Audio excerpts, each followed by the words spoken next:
whether this appeal is maintainable or not. So I would like to submit before this honourable court that this appeal is not at all maintainable and must be dismissed on the face of it. And it has already been rejected by the session judge. And they have already rejected the two claims of private defence and sudden fight and grave and sudden provocation, which are the exceptions under section 300 of IPC, which covers murder. Another issue that I have to raise here is that it is murder on the face of it under section 300 clause 4 of the IPC 1860, as the accused started the fight and altercation itself. My client did not do anything first. Their client was the one who started and initiated the fight. Hence, they cannot take the plea of private defence here, because there is an extent where you can take the private defence. Private defence cannot be granted to an attacker or a person who is doing any wrong. It is the defence which is granted to an innocent person who was in danger, who had nothing to do, but that's why he committed an unlawful act. That's why there is an exception for that person in the IPC. But their client is an attacker and he cannot claim any benefit under the IPC, and this case is clearly of murder. And I would like to also mention an important thing here, that if we take the test of a reasonable and legally sane person here, that had there been any legally sane person there in this situation, how he would have reacted to that situation, then I don't think so any person who is getting late for their office or school or college for that matter would start beating up any person in the middle of the road. When he's getting late, how can you do this? First of all. Then I would like to say that they raised an important issue that there was no intention, malified intention of their client to kill my client. But I also accept this. I agree with on this.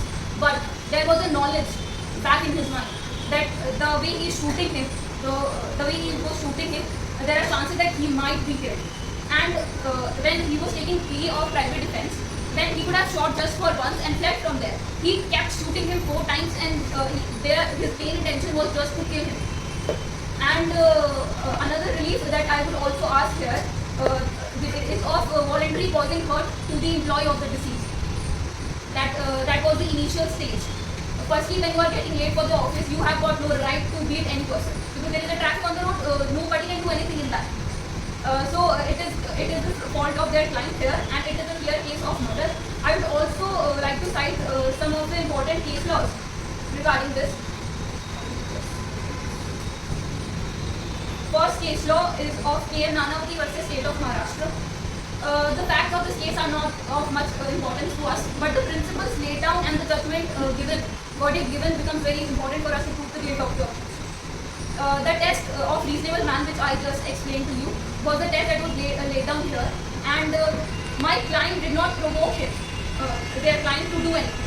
There was no kind of provocation, no such big danger was there that their client kept shooting my client 4 times till he died on his way to the hospital. Hence, I would like to say that they are both the pleas of private defence and sudden and grave provocation, which they are pleading for exception under section 300 subclause 1 and 4 of the IPC, must be rejected and dismissed on the face of it. Hence, it is the clear case of murder and not culpable homicide.